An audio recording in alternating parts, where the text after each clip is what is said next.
All right. Well, good afternoon, everybody. Let me just thank you all for joining us. It's great to have everybody with us. Unfortunately, our great First Lady is traveling today, but I'm told she may be zooming in to watch us, so we all got to behave. I want to thank our many members and partners of the General Assembly who are here with us. Just had a great legislative session, as we've been talking about, as we signed bills over the last couple of weeks. Also want to thank, I know the Lieutenant Governor couldn't be with us today, but we appreciate his support. Appreciate a great leader in the House, Speaker John Burns, for being with us today, and our constitutional officers. I know we have our Labor Commissioner, Barbara Holmes, with us. I know she's very interested in workforce development and a lot of the things that we're doing here in our great state. We also, I think Stephen Pruitt, is Stephen here? I don't think. Yep, Stephen, come on up here with us. You need to stand with us, Stephen. I want to thank the Southern Regional Education Board President, Stephen Pruitt, for being with us today. He's been an incredible partner in a lot of things that we're doing to strengthen and expand our workforce. I also want to just congratulate you publicly on your selection as the next president of the Southern Association of Colleges and Schools Commission on Colleges. So congratulations. I know from our perspective,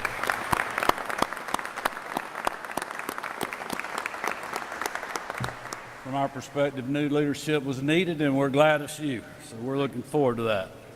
That's all I'm going to say about that.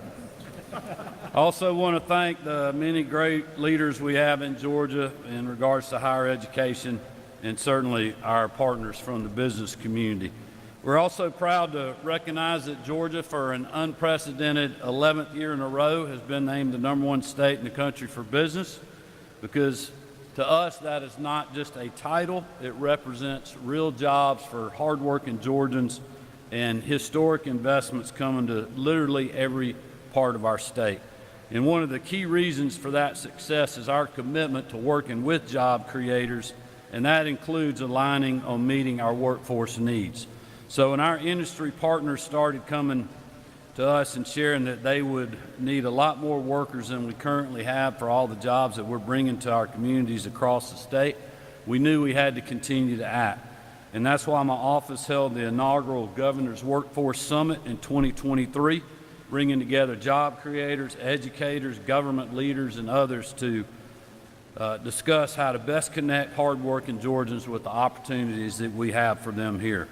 At the first summit, we unveiled the Georgia Match, the largest direct college admissions program in the country. That was just 2 years ago, and already, thanks to that program, we have seen incredible success. Thanks to the buy-in and hard work of leaders like those here today, we have seen an increase in enrollment in our technical college system of 9% and 6% increase for our university system enrollment. To build on that success, I announced at last year's Workforce Summit that we would make Georgia not only the best state for business, but also the top state for talent. To start that work, we unveiled the first ever statewide high-demand career list last December, ensuring that our education pathways are aligned with current and future needs of our employers. Today, I will sign the Top State for Talent Act, which further aligns our education pipeline with the knowledge and skills that job creators are looking for. HB 192, sponsored by Representative Matthew Gamble, who's here with us today, and carried by Senator Drew Eccles, both of floor leaders for me, does just that, and it was one of my administrative priorities. The Top State for Talent Act codifies the Georgia Match program. It adds the Department of Education to the annual Articulation Agreements report and ensures state code reflects the work of the Workforce Strategy team. Thanks to the team here and across Georgia, we have made incredible progress in aligning our business and education stakeholders. And with these steps, we're even closer to reaching our goal of building the workforce of tomorrow and helping all Georgians succeed, no matter their zip code. I'll also sign House Bill 38, sponsored by Chairman Chuck Martin. Representative Chuck Martin's with us today, and carried in the Senate by Max Burns. This bill was agency legislation for the Georgia Student Finance Commission and extends the sunset on college completion grant program while also setting the completion requirement to 70% for the university system and 45% for the technical college system. This common sense right sizing of requirements reflects the different demands of these varying degrees. To make Georgia the top state for talent, we need to break down barriers for Georgians working to get the education that they need to succeed.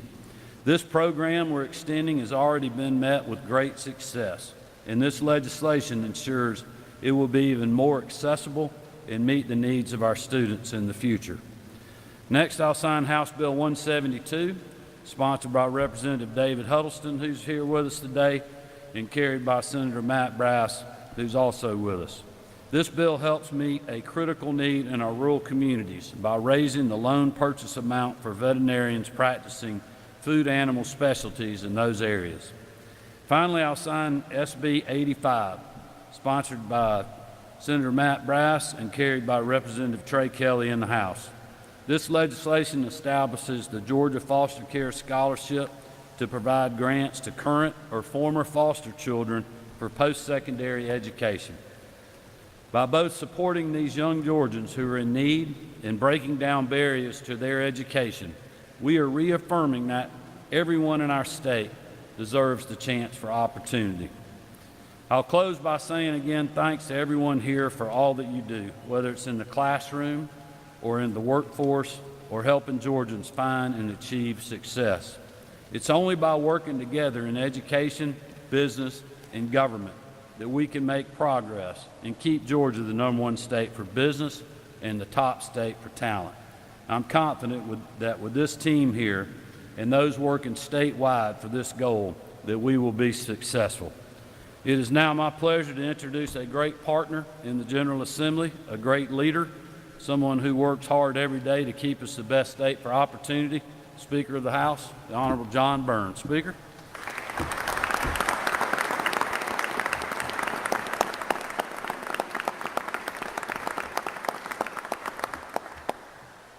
Thanks, Governor Kemp, my colleague, Commissioner. It's good to be with y'all. Governor, you know what I know. I know it. It's a great day to be a Georgian. There's no doubt about that.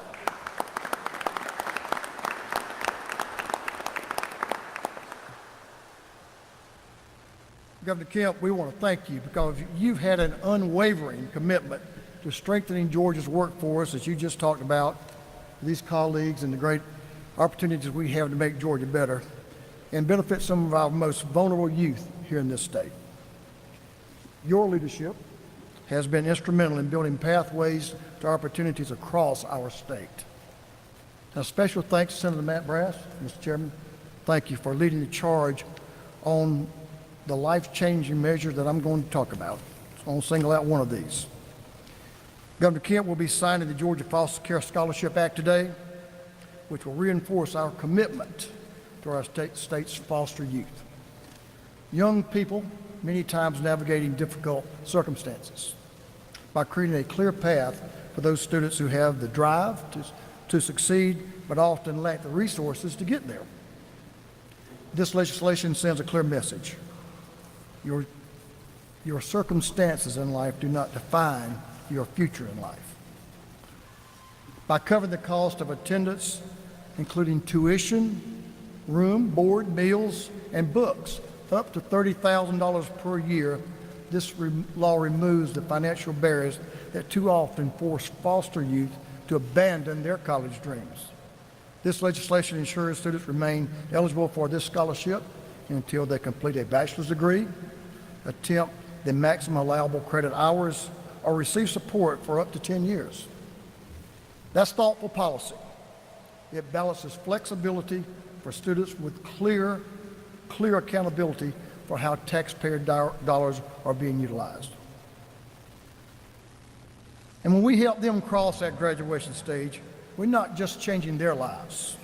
We're strengthening Georgia's workforce, one determined graduate at a time. There are future nurses, welders, teachers, tech specialists. All of these will keep Georgia growing and thriving. This law squarely fits into Georgia's broader workforce development strategy. complementing the efforts we've seen in HB 38, HB 172, and HB 179 the governor spoke about. That will build a system where students of all backgrounds can succeed, and contribute to this great state in our future. Governor Kemp, I want to thank you again. I want to thank Trey Kelly, Representative Trey Kelly, and Chairman Butch Parrish, who presented the bill. And I want to thank you, Chairman Brass, for your work. And thank you to all of you who advocate and who believe in the potential for Georgia's foster youth. Thank you.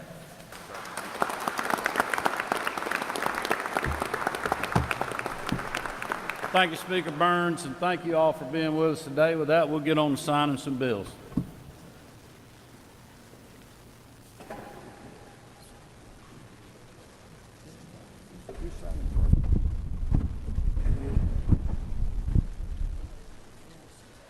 If you're here for House Bill 192, Top State for Talent Act, you can go ahead and come on up and we'll place you. The second bill, if you want to go ahead and come over here to my right, will be House Bill 38, if you're here for that.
If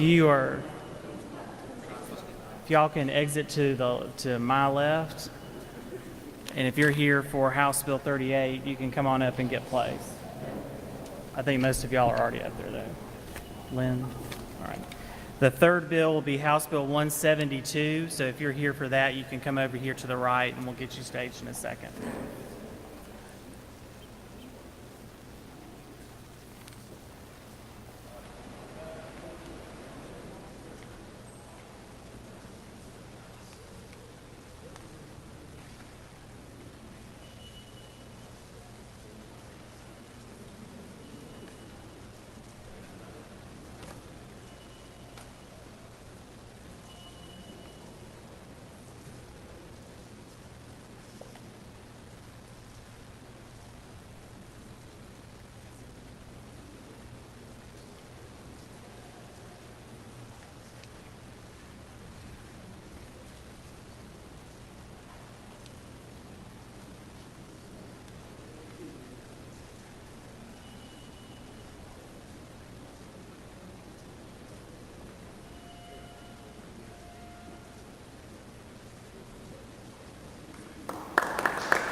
All right, if you're here for House Bill 172, we'll go ahead and get you placed. The last bill will be Senate Bill 86. If you're here for that, if you'll come over to the right. Sorry, Senate Bill 85. Yes, sir. That's what you're doing.